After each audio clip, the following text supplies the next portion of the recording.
Okay, well, it is 12:02, so I think we'll get started.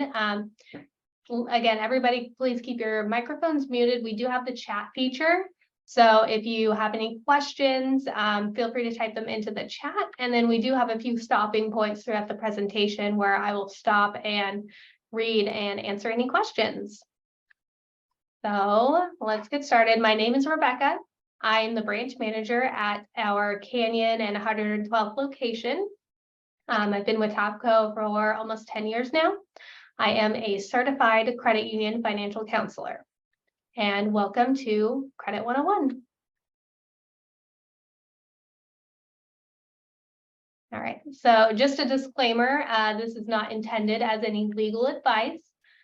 This is just a presentation put together for some educational purposes. All right, so we will be covering some topics today. So we're going to cover credit scores and their impact, maintaining good credit, and reestablishing your credit. So credit scores and their impact. What is a credit score? So FICO scores range from 300 to 850, and they're a representation of your credit worthiness. It answers the question for creditors, how likely is this person to repay their loan? So there are 5 different criteria that they look at for a credit score. The most important, at 35% of your score, is going to be your payment history. So this is looking at, do you pay your bills on time? The next they look at is amounts owed on revolving credit. So are you maxing out your cards? Do you leave a low balance on your cards? That impacts 30% of your credit score. Next is the length of credit history. So how established is your credit? This does take time to build, so it has a medium impact on your score, but it's not a make or break. Next is going to be new credit. So this is if you're going out and acquiring a lot of new debt, that impacts 10% of your score. Also impacting 10% of your score is your mix of credit. So do you only have credit cards? Do you also have maybe an auto loan or a home loan? So those are the things that are on your credit report. What's not on your credit report is your personal information. So someone pulling your credit report, they can't see your race, ethnicity, religion, gender, marital status, or your occupation. They also can't see your personal finances. So nothing related to your bank accounts, your balances, your transactions. They can't see your retirement accounts, your income, or the interest rates that you're paying on your current loans. A few other things that they can't see, prepaid card transactions. So these would be like the prepaid reloadable debit cards that you can buy at the store or gift cards to a store. They can't see those. They also can't see your debt to income ratio just based off of your credit report. Expired credit information, so maybe an older loan that's been closed, or your utility payments, which this you actually can self-report your utility payments. So a lot of people will use that to improve their credit score by self-reporting cell phone and utility payments. So what affects your credit? So like we talked about, consistent and on-time payments are going to be the biggest impact to your credit. So creditors want to see how good you are at paying back your loans. So showing that maybe you're missing payments, it doesn't look so great. So taking a look at your credit report often is going to help too, so you can see if there might be any mistakes. So keeping an eye on your credit report is going to be really helpful in making sure that your on-time payments are reported.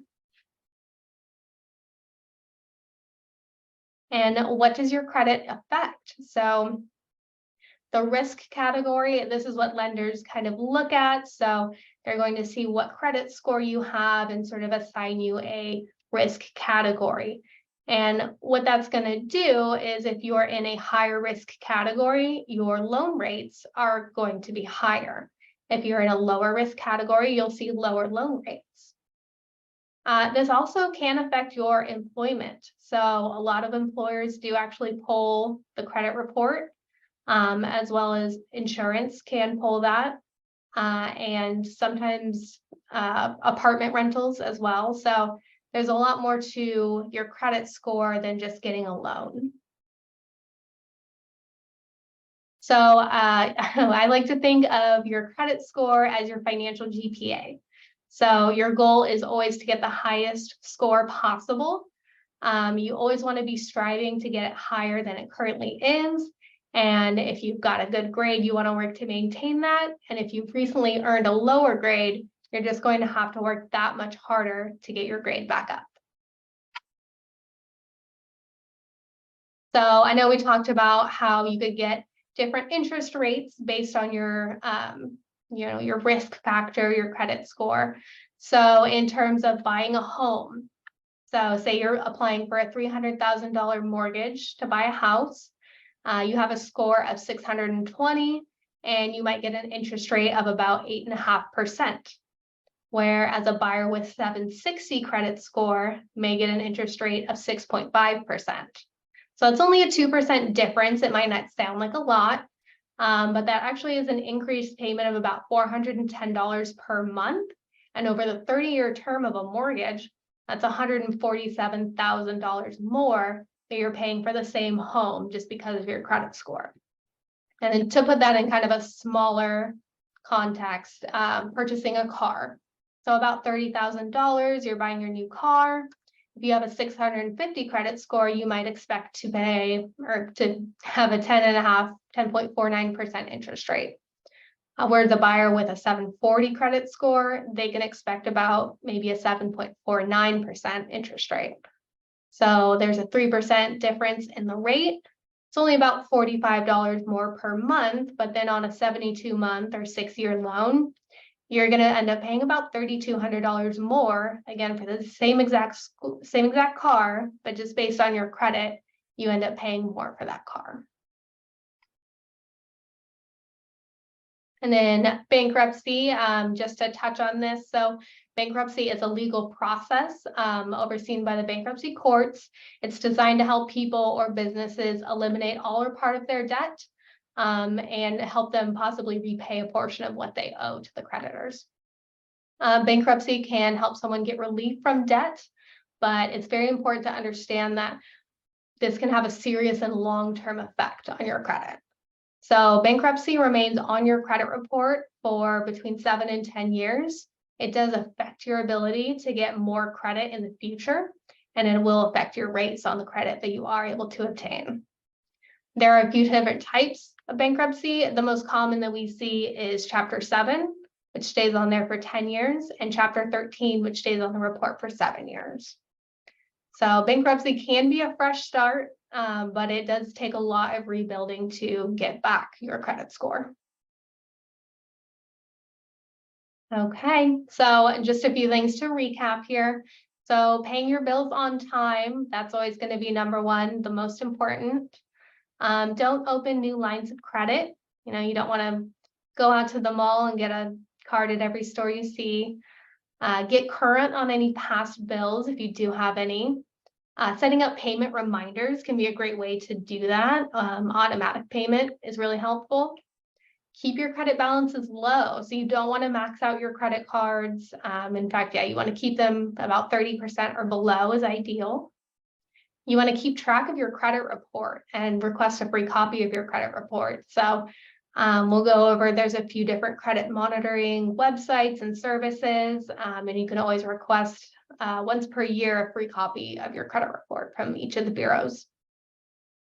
You want to reduce your debt, and the hardest one is just to be patient because it does take time to build credit.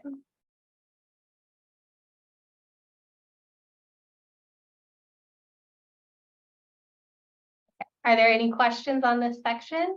No, that was a lot.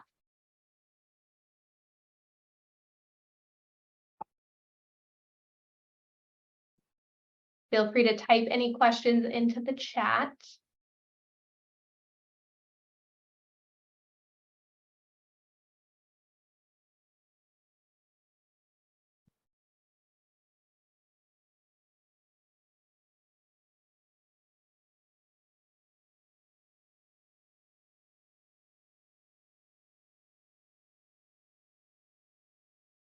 Okay, so someone asked, when is the best time to pay your outstanding balance?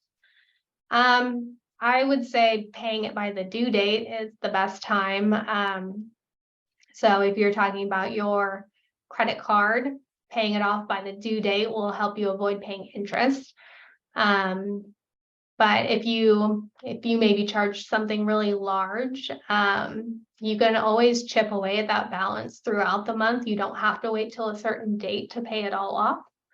And that can help because sometimes the different creditors will report at different times. So you may see a different balance reporting depending on when that report is sent out to the bureaus.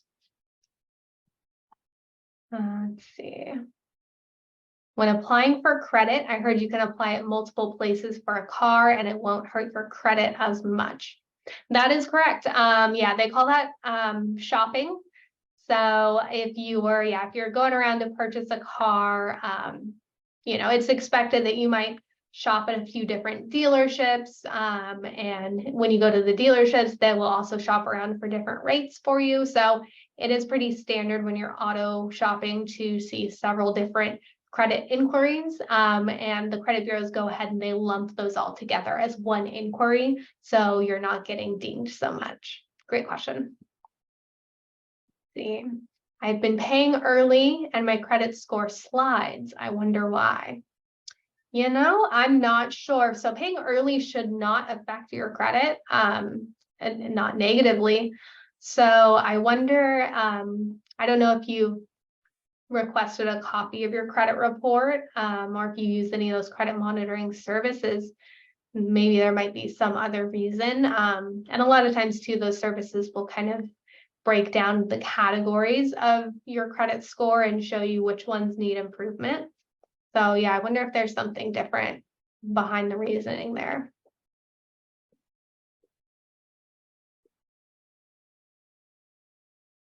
Okay. Any other questions? And yeah, feel free to type in any questions into the chat as you think of them. I can go back and read them.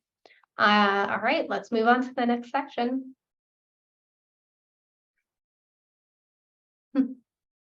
Okay, so maintaining good credit. So a few tips to maintain good credit. Again, the number one is always going to be payment history. Paying your bills on time has the biggest impact on your score. The next is the length of credit history, so the age of your oldest account. My best tip for this is sometimes people will get their first credit card, and it's a small balance, small credit limit. And as they grow and mature their credit, maybe they think, I don't need this little card anymore. And so they close it. That can actually have a huge impact on your credit because you've had this card for, say, 10 years, maybe it has only a $500 credit limit, you don't use it, but that length, that 10 years, that's really helping your score. So closing that can actually drop your score by quite a bit. Utilization, keeping your balances low. So like I mentioned, 30% is a really great number to try and keep below. So say you have a $1,000 limit on your credit card, you want to keep that at $300 or below. And the types of credit use. So again, that's that credit mix. Is it all credit cards that you have? Do you have an auto loan, some sort of secured loan to show that you can use different types of credit? How to view your credit, how to view your credit report and score. So I know we talked about different credit monitoring services. So we have annualcreditreport.com. So you can go there and get a copy of your credit report from each of the 3 bureaus. A lot of different financial institutions have on their online banking or mobile app, which TAPCO does. We have Savvy Money. After you apply for credit, you are actually able to get a copy of your credit report. A lot of times you'll get something in the mail after that, instructing you how to do something like that. The credit monitoring app, so Credit Karma is a really big one. Credit Sesame, again, Savvy Money is really great. And budgeting apps like Mint. So that's another really great one. These are free, so you kind of make your account and it will monitor your credit. It uses a soft pull, so you can monitor different things on your credit, make sure it's all accurate. And there are ways, especially I know through annual credit report, to file an error if you see something wrong. So borrowing money, there's a few different reasons people may borrow money. So you might have a need where not all the money is saved.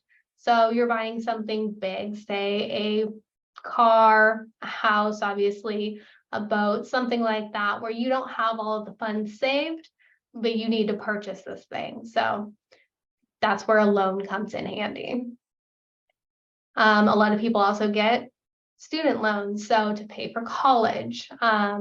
Sometimes something like a car repair, you might actually need to get a loan or a credit card to pay for. And then there's other reasons people might borrow money, something like a vacation or big screen TV, electronics, the newest gadgets. Stuff like that can kind of get you into trouble. So you want to make sure that you're borrowing money wisely for needs rather than wants. Credit inquiries. So how many inquiries are too many? So you want to be careful with your inquiries. Like I said, you don't want to, go to the mall and get a card at every store. Really be intentional with your credit that you're seeking out. And what is the difference between a soft pull and a hard pull? So, I mentioned a soft pull with those credit monitoring sites. They do a soft pull. So when they are getting your credit score, that's not going to show up on your credit report as an inquiry. So a hard pull would be you've applied for a loan or a credit card. That's going to be a hard inquiry, and that will show up on your credit report. Were there any questions on that section? See. Can you tell us the various agencies that report your credit/score, e.g. FICO, TransUnion, etc.? So there's the three main bureaus. There's, TransUnion, Equifax, and Experian. They all generate a FICO score. So they each have their own different scoring models. Even within those three, they have various scoring models within those. So that does make it a little tricky because you're not going to get the exact same score from each bureau, but they are generally within the same ballpark. Do you suggest contacting your credit card company to increase limit to help lower utilization rate?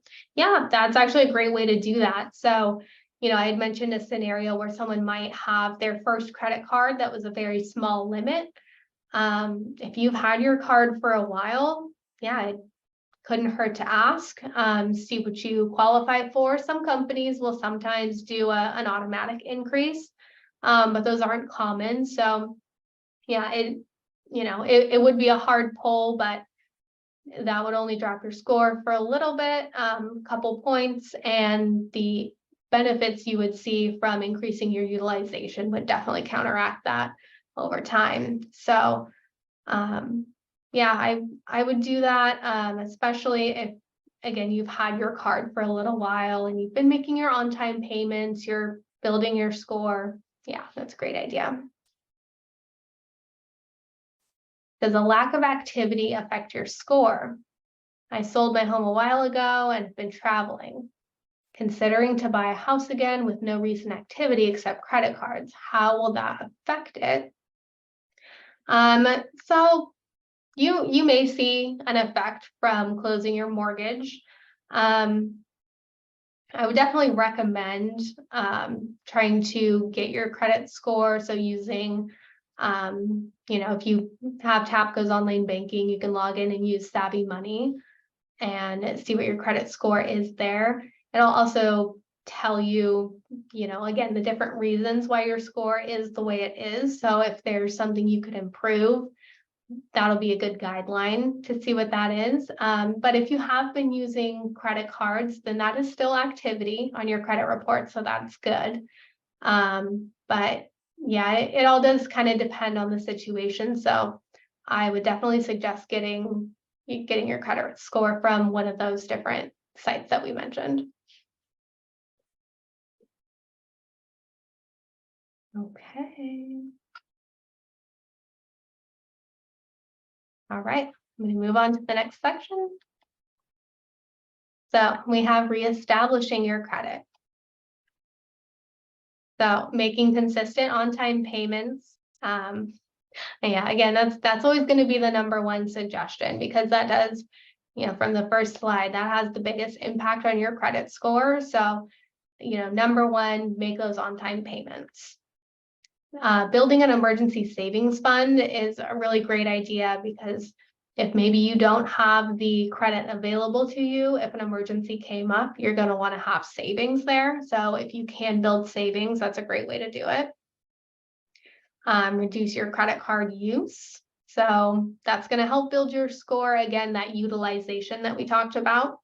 So if your card is maxed out, maybe try focusing on reducing that, which is going to increase your score. So then you might be able to apply for an increase to get more availability to use.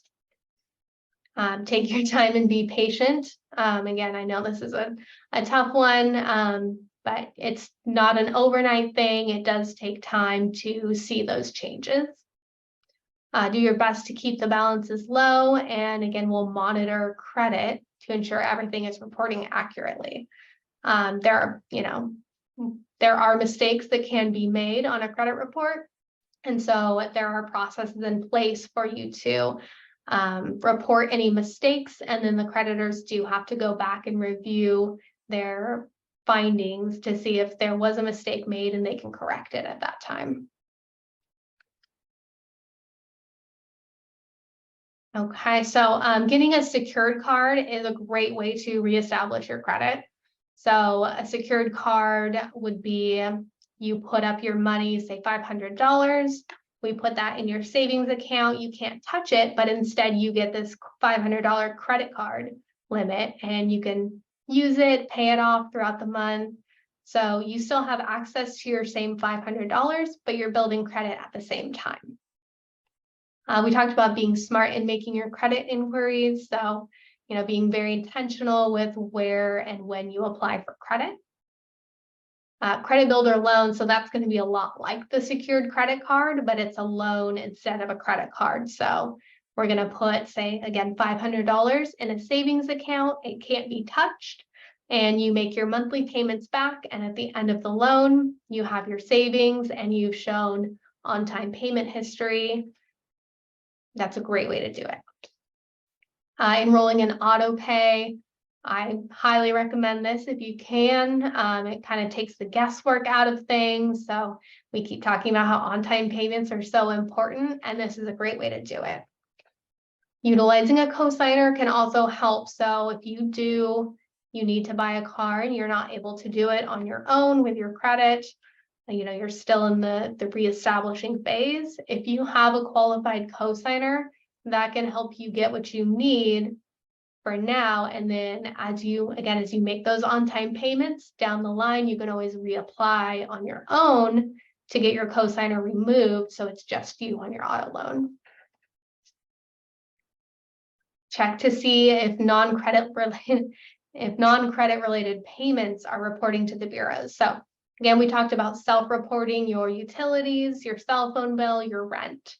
So there is a way through the credit bureaus to go in and self-report these items as paid every month.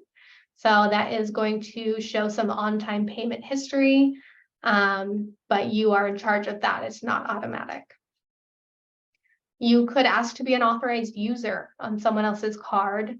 So I would check too with the company that you're asking to be added to, because not all of them report authorized users to the credit report.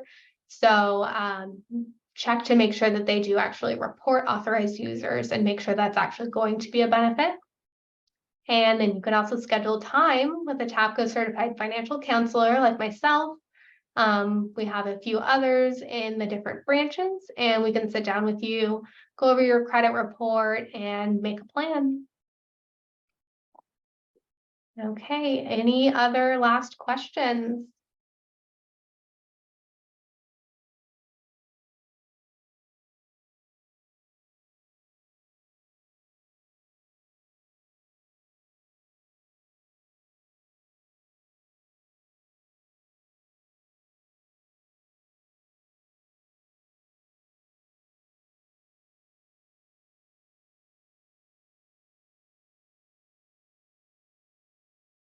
Oh, yeah, thank you all for joining me. I can hang around for a little bit longer too. We're definitely done early. So if anyone has any additional questions, I'll just be hanging out here.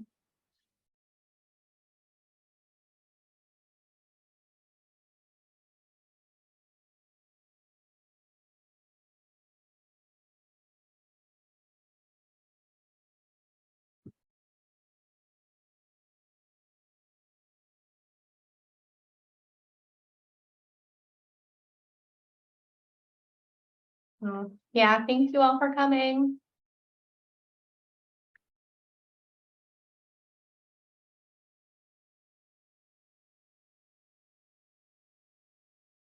Yes. Yes.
All right. Well, if there aren't any more questions, I think we'll probably close out.